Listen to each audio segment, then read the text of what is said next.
Сәлеметсіздер ме, оқушылар? Бүгінгі сабақтың тақырыбы кәдесый. Кәдесый – это презент или небольшой сувенир.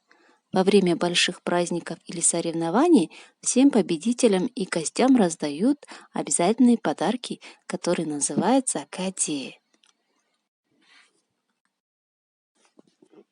Жаңа сөздер. Текемет. Ою-өрнек. Орнамент, узоры. Қымбат. Дорого. Кәдесый. Сувенир. Новые слова запишите в словарь и постарайтесь выучить. Теперь переходим к основному тексту, который называется текемет. Я читаю, а вы внимательно слушайте и следите. Текемет. Қазақ халқының көнеден келе жатқан қолөнер мұрасы. Текеметті қойдың жүнінен жасайды. Шеберлер оның бетіне түрлі түсті ою-өрнек салады. Текеметтің оюы киімнің оюынан басқаша болады. Бұл оюлар ірі болады және ретпен орналасады. Әр оюдың өз мағынасы бар. Олар тау мен тасты, жасыл жайлауды бейнелейді. Текеметтің ортасына және шетіне арналған ою-өрнектер болады. Текемет денсаулыққа пайдалы. Ол суық өткізбейді. Текеметке жәндіктер жоламайды. Текеметті бұрын кәдесый ретінде де берген. Өйткені ол қымбат бұйым. Қазіргі уақытта да текемет сияқты киізден жасалатын кәдесыйлар өте көп.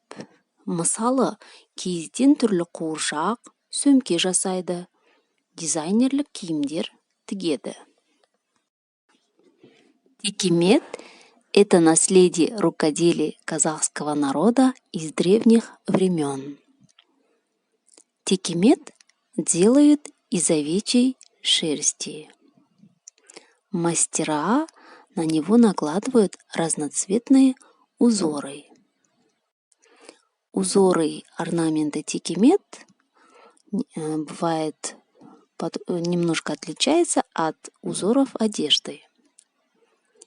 Эти узоры бывают крупными, и они располагаются по порядку. У каждого орнамента есть свое значение. Они обозначают или описывают горы, камни или зеленый жайлау. Посередине текемета и на окраине бывают тоже разные орнаменты. Текемет полезно здоровью. Он не пропускает холод. И к текемету насекомые не подходят. Раньше текемет давали как подарочный сувенир, потому что он дорогое изделие. Сейчас в современном мире сувениры как текемет делаются из кошмы. Их очень много. Например, из кошмы вышивают делают игрушки, делают сумки и вышивают дизайнерские одежды. Четвертый тапсырма. Здесь у нас картинки, и под картинками их названия. Постарайтесь их запомнить. Следующее задание у нас письменное задание. Бесінші тапсырма. Киізден жасалған бұйым атауларын теріп жаз. Олармен сөйлем құра.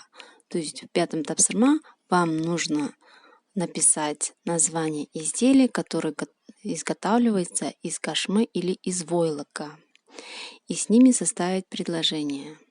Например, из войлока готовятся разные сувениры, например, қуыршақтар, куклы, сөмкелер, сумки, киімдер, одежды, текемет и так далее. Из этих слов нужно составить простые предложения. Например, менде қуыршақ бар. Сонымен балалар, сабақ аяқталды. Сау болыңыздар.